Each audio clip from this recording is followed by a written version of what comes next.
Chemical reaction के दो part, एक होता है रिएक्टेंट और एक होता है प्रोडक्ट। ठीक है, ऐसा केमिकल रिएक्शन जिसमें रिएक्टेंट प्रोडक्ट में जा रहा हो और प्रोडक्ट, तो ऐसे रिएक्शन को कहते हैं रिवर्सिबल रिएक्शन। ऐसे रिएक्शन को कहते हैं रिवर्सिबल रिएक्शन।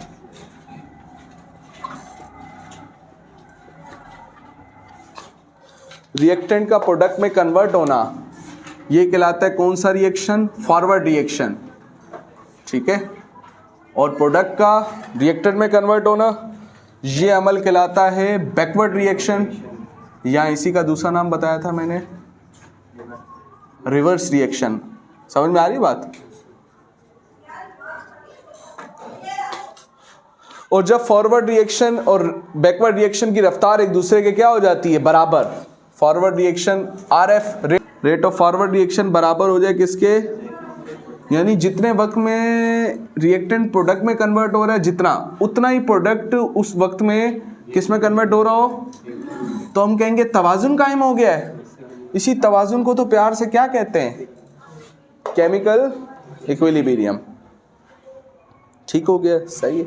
जैसे आपने 10th केमिस्ट्री के अंदर कुछ रिएक्शंस पढ़े थे, लेकिन वो आपने मुकम्मल सही उस वक्त नहीं पढ़े थे। मतलब ये है, आपने एक रिएक्शन पढ़ा था कि नाइट्रोजन को हाइड्रोजन के साथ मिलाते हैं तो बनता है NH3, अगर आपके जहन में हो। ठीक है, इक्वेशन को बैलेंस करने के लिए आपने यहाँ पर 3 हाइड्रोजन है, यहाँ पर 2, तो आप यहाँ पे 2 लगाओगे तो 2 2 4 हो जाएगा। ये 3 है, 3 को किससे मल्टीप्लाई करें? 4 बने। 3 के टेबल में 4 नहीं आता है तो 2 लगाने का फ़ायदा, तो फिर 3 लगाते हैं। 3 2 यहाँ पर 3 है, 3 को किससे करें? 6 बने। 2 से 3 2 6, 6, 2 नाइट्रोजन 2 नाइट्रोजन। अब ये जो इक्वेशन आपके सामने लिखी है, आपने जब 10th केमिस्ट्री के अंदर अमोनिया की प्रिपरेशन की थी, हैबर बोश प्रोसेस आपने पढ़ा था, इंडस्ट्रियल प्रिपरेशन जब आपने की थी, तो आपने N2 को H2 से मिला के बता दिया था कि क्या बन गया था? 2NH3। हकीकत में दोस्तों ऐसा नहीं होता। हकीकत में ये रिएक्शन है, आपको इस रिएक्शन में क्या दिख रहा है कि सिर्फ N2 और H2 मिलके क्या बना रहे हैं? NH3। यानी ये सिर्फ आगे जा रहा है, आपको ऐसे ही दिख रहा है ना, लेकिन हकीकत में ऐसा नहीं होता। हकीकत में N2 H2 मिलके NH3 तो बना रहे होते हैं, साथ ही साथ NH3 भी मिलके क्या बना रहा होता है? N2 और H2। N2 और H2। अब हमारे जो काम की चीज़ है दोस्तों, हम जो हासिल करना चाहते हैं, हम हासिल करना चाहते हैं NH3। कौन सी गैस को? NH3 यानी अमोनिया गैस को हासिल करना चाहते हैं। जब एक केमिकल रिएक्शन होता है तो केमिकल रिएक्शन के दौरान कुछ केमिकल्स चीप होते हैं, सस्ते होते हैं, और कुछ केमिकल्स ऐसे होते हैं जो कि महंगे होते हैं। समझे नहीं आपकी बात? मतलब ये दोस्तों, पानी को भी तोड़ा जा सकता है और उससे बनाई जा सकती है हाइड्रोजन गैस और ऑक्सीजन गैस। इक्वेशन बैलेंस करने के लिए मैंने यहाँ पर 2 लगा दिया। अब मुझे बताओ, लेकिन ये आम हालात में नहीं होता है ऐसा। इलेक्ट्रिसिटी पास करवानी पड़ती है, एनर्जी खर्च करनी पड़ती है ठीक ठाक। मैं जस्ट आपको ये बता रहा हूँ, पानी सस्ता महंगा, बहुत सस्ती चीज़ है भाई, इजीली अवेलेबल है, very cheap, very cheap. Hydrogen gas, मैंने कहा था ये किसका फ्यूल है भाई? रॉकेट का फ्यूल है ये। रॉकेट को चलाने के लिए हाइड्रोजन गैस की ज़रूरत होती है। ठीक है, और ये समझ लो इंसान की ज़िंदगी, यानी कौन सी गैस? अगर पानी से मवाजना करें, हमारे पास बहुत सारा पानी है, हम चाहें अगर पानी को इसमें कन्वर्ट करें, हमारा फ़ायदा नुकसान? भाई रॉकेट का फ्यूल बहुत महंगा होता है। ठीक है, तो फ़र्ज़ करें, समझे बात को। वैसे तो ये रिएक्शन वन वे है, मतलब ये है कि आपने इसको इसमें कन्वर्ट कर दिया, अब ये खुद ब खुद इससे ये बनेगा। लेकिन अगर ऐसा हो कि ये इससे इसमें जा रहा है और ये भी इसमें जा रहा है, तो हमें एक बहुत बड़ा मसला होगा। क्या होगा?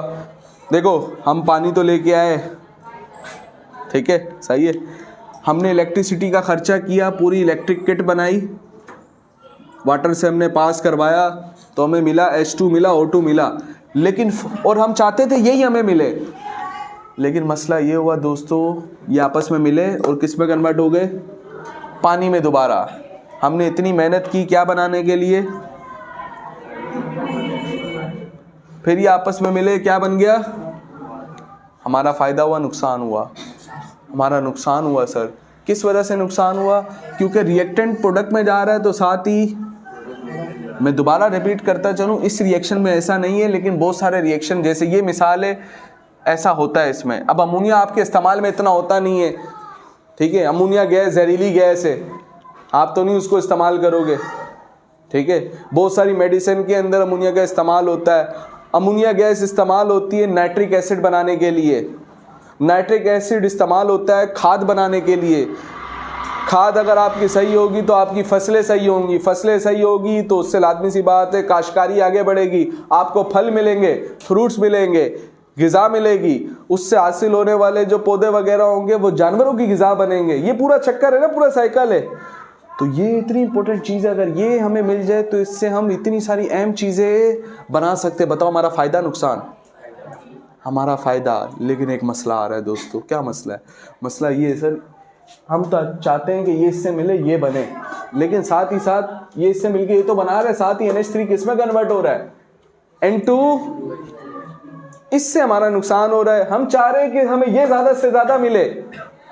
अगर ये वन वे रिएक्शन होता, सिर्फ क्या होता, अगर N2H2 से क्या बनता तो हमारा फ़ायदा था, लेकिन ये साथ ही इसमें भी कन्वर्ट हो रहा है।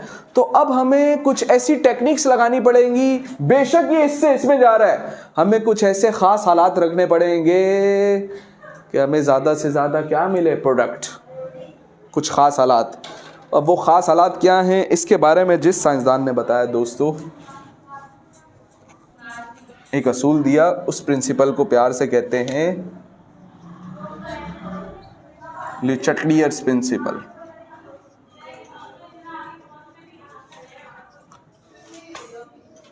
एक बात तो ज़हन में रख लो कि ले चटलियर प्रिंसिपल लगता है कैसे रिएक्शंस के ऊपर,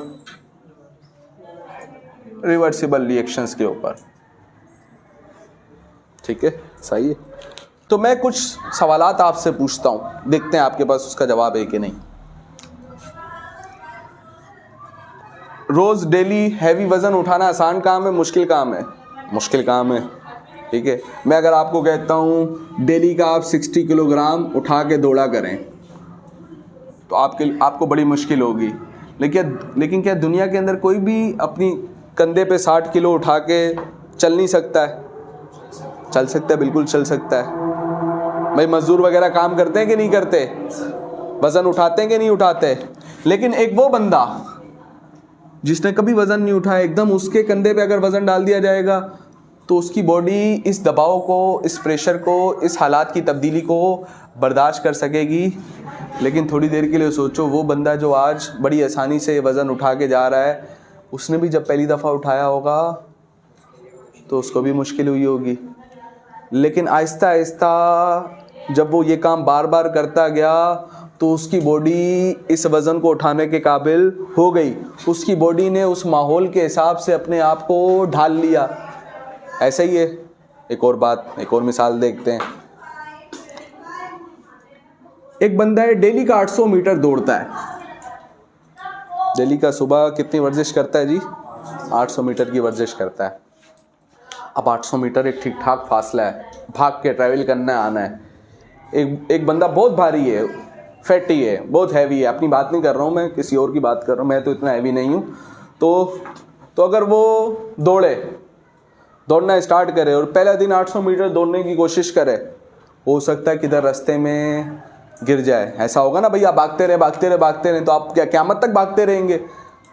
आपकी बॉडी जवाब दे जाएगी और बोलेगी नहीं, हमारा इतना स्टेमिना, ठीक है। आपकी बॉडी एक ख़ास माहौल की आदी थी, आपने उसके ऊपर एकदम दबाव डाला, एक डिफरेंट इन्वायरमेंट उसके ऊपर मुसल्लत करने की कोशिश की, तो शुरू में तो आपकी बॉडी को मुश्किल हुई। अगर आप बहुत ज़्यादा ही दबाव डाल देंगे तो बॉडी बिल्कुल ख़त्म हो जाएगी, सिस्टम बिल्कुल तबाह बर्बाद हो जाएगा। भाई आपने कहा नहीं 800 मीटर नहीं दौड़ना है, इस बंदे को दौड़ना है 8 लाख मीटर। डेली का कितना दौड़ना है? तो रॉकेट के पीछे लगा के नहीं उसको 8 लाख मीटर दौड़ाना है, खुद उसको दौड़ना है। तो कर सकता है इतना, कोशिश करे, बस दौड़ता रहे दौड़ता रहे दौड़ता रहे, तो इन द एंड मर ही जाएगा ना।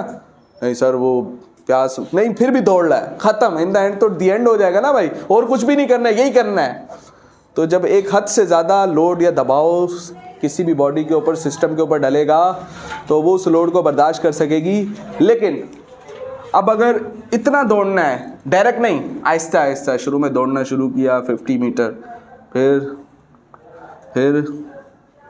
200 मीटर, पहले अपने आप को इसका आदी किया, फिर अपने आप को, जब ये काम भी किया तब भी बॉडी ने इसको अच्छा शगुन समझा, ठीक है, सही है, ये किया, इसको भी इतना अच्छा। शुरू में क्या हुई मुश्किल, आहिस्ता आहिस्ता आहिस्ता आहिस्ता हम अपनी बॉडी के ऊपर लोड डालते गए, जिस भी काम का शुरू में मुश्किल हुई, लेकिन इन द एंड इंसान के जिस्म ने अपने आप को उसके मुताबिक क्या कर लिया, चेंज कर लिया ना। ऐसा ही होता है ना, अगर आप डेली का 2 घंटा पढ़ते हैं, तो जब आप पहली दफ़ा पढ़ना स्टार्ट हुए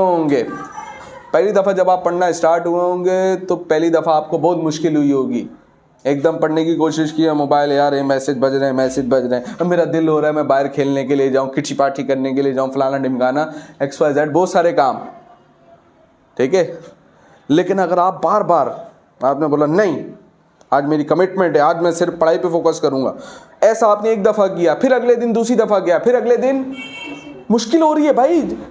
बॉडी इस बात को बर्दाश्त करने को, इंसान की सोच इस बात को कबूल, ये इन सब चीज़ों से तुम सब गुजरते हो, फिर भी कोई हाँ नहीं बोल रहा है, यूँ नहीं कर रहा है, सब ऐसे बैठे हैं।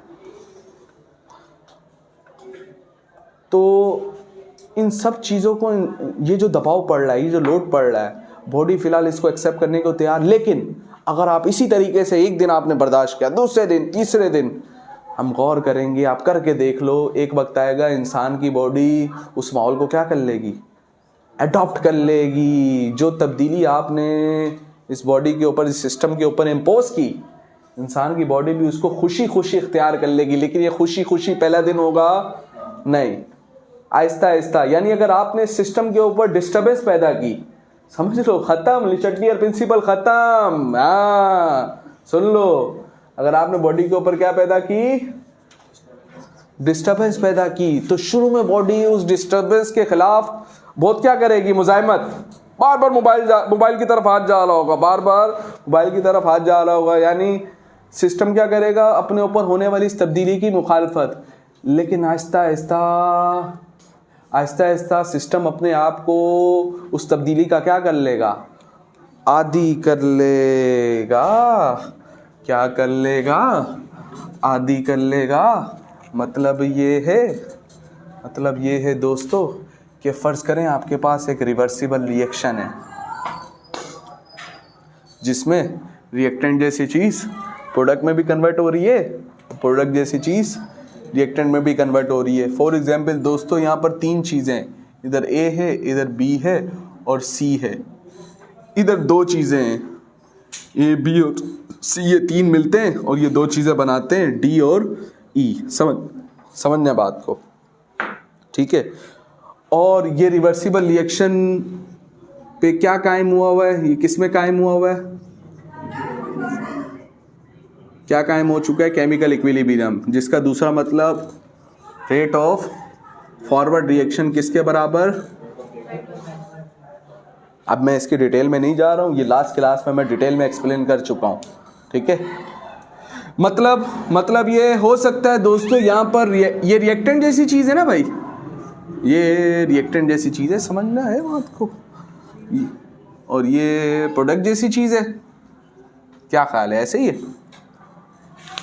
तो अगर इसके इस वक्त 100 मोल्स हैं, रिएक्टेंट में टोटल कितने मोल्स हैं, 100, तो हो सकता है सर प्रोडक्ट में कितने मोल्स हों।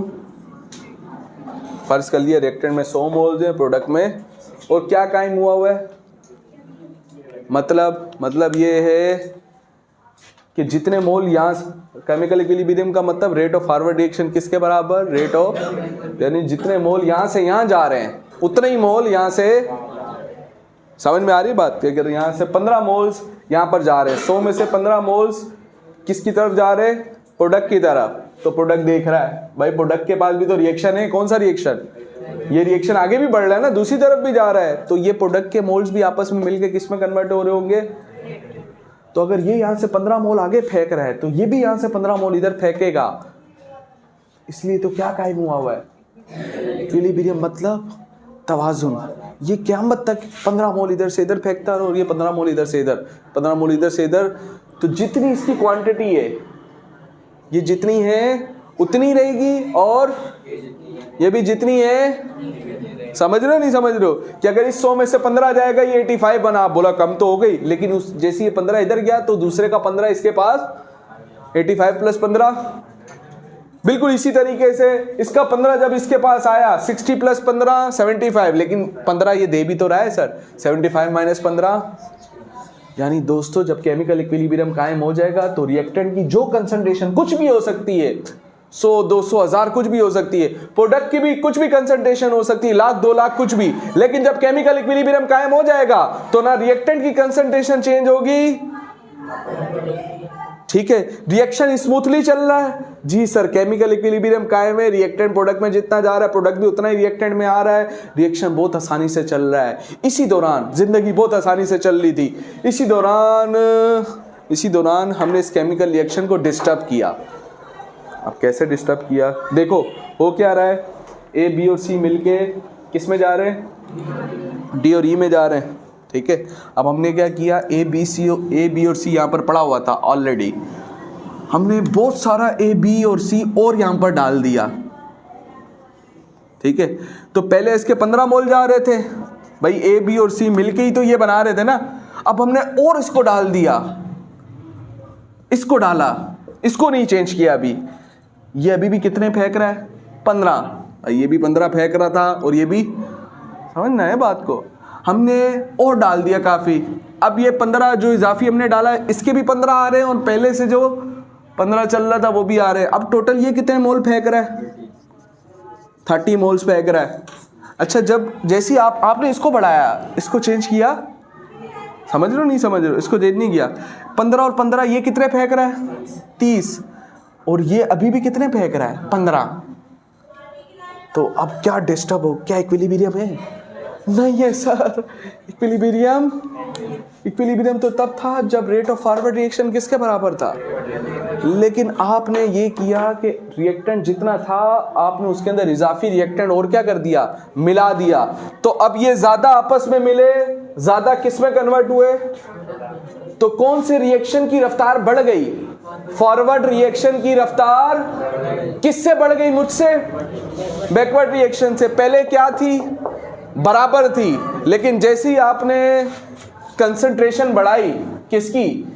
रिएक्टेंट की, तो आपका इक्विलिब्रियम डिस्टर्ब हो गया। यानी अब फॉरवर्ड रिएक्शन की रफ्तार बैकवर्ड रिएक्शन के बराबर रही नहीं, यानी इक्विलिब्रियम डिस्टर्ब हो गया। लेकिन क्या इंसान के ऊपर, मैंने अभी बताया था ना, मिसाल के तौर पे बताया था कि इंसान की ज़िंदगी में डिफरेंट इन्वायरमेंट, डिफरेंट माहौल आते हैं, तो शुरू में तो उसको मुश्किल होती है, लेकिन इन द एंड वो उसी माहौल में अपने आप को क्या कर लेता है? एडजस्ट। तो ये रिएक्शन केमिकल इक्विलिब्रियम में था, लेकिन सडन चेंज आने की वजह से इसका केमिकल इक्विलिब्रियम क्या हो चुका है? डिस्टर्ब हो चुका है। क्या हो चुका है? क्या अब क़यामत तक डिस्टर्ब रहेगा? तो आओ जरा सोचते हैं। देखो भाई, इसने 30 मोल फेंके, ये भी 15 फेंक रहा था, ये 15 क्यों अच्छा इसने 30 क्यों फेंके ये बताओ? इसकी क्वांटिटी बढ़ गई। अच्छा, जब इसकी क्वांटिटी बढ़ी तो इसने मोल भी ज्यादा बनाए, और वो ज्यादा बना के किसको दिए? प्रोडक्ट को। प्रोडक्ट पहले कितना फेंक रहा था? 15। अब प्रोडक्ट को चीज क्या मिली? तो अब प्रोडक्ट भी क्या फेंकना चाहेगा? मोल, क्योंकि इसकी क्वांटिटी बढ़ गई ना। तो जब इसकी क्वांटिटी बढ़ गई तो ये किसको बढ़ाना चाहेगा? ए, बी और सी को। यानी सर इसकी जब रफ्तार बढ़ी, समझना बात को, कि जब आपने कंसंट्रेशन और रिएक्टेंट बढ़ाया तो फॉरवर्ड रिएक्शन की रफ्तार बढ़ी। उस फॉरवर्ड रिएक्शन की रफ्तार बढ़ने से किसकी क्वांटिटी थोड़ी देर बाद बढ़ने लगेगी? प्रोडक्ट की क्वांटिटी थोड़ी देर बाद। तो जब इसकी क्वांटिटी बढ़ने लगेगी तो कौन से रिएक्शन की रफ्तार बढ़ने लगेगी?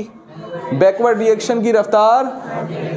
तो अब बैकवर्ड रिएक्शन की रफ्तार पहले इससे क्या थी? कम, लेकिन आहिस्ता आहिस्ता बैकवर्ड रिएक्शन की रफ्तार बढ़ने लगेगी और किसके करीब तक पहुंच जाएगी? फॉरवर्ड रिएक्शन की रफ्तार के करीब तक दोबारा क्या कायम हो जाएगा? इक्विलिब्रियम। यानी इंसान जो उसके ऊपर चेंज आया था अगेन कुछ वक्त बाद अपने आप को उस चेंज का क्या कर लेगा? आदि कर लेगा। बिल्कुल यही बात ली चटलियर ने कही। क्या बोला? If a stress is applied, stress को अप्लाई किया जाए किसके ऊपर? Chemical equilibrium. तो इक्विलिब्रियम क्या हो जाता है? डिस्टर्ब हो जाता है। यानी फॉरवर्ड रिएक्शन और बैकवर्ड रिएक्शन की रफ्तार एक दूसरे के बराबर रहती नहीं है। बट लेकिन केमिकल्स अपने आप को क्या करते हैं? एडजस्ट करते हैं इस तरीके से, सच दैट इस तरीके से दे ट्राइड, ये कोशिश करते हैं टू मिनिमाइज, खत्म करने के लिए। किसका असर खत्म करने को? भाई स्ट्रेस ने आके इनके इक्विलिब्रियम को डिस्टर्ब किया है ना, तो केमिकल आहिस्ता आहिस्ता इस स्ट्रेस के असर को क्या करते हैं? मिनिमाइज यानी कम करते हैं, खत्म करने की कोशिश करते हैं और दोबारा अपने इक्विलिब्रियम को क्या कर लेते हैं? And again regain the equilibrium. This is known as dash principle, the Chatelier's principal.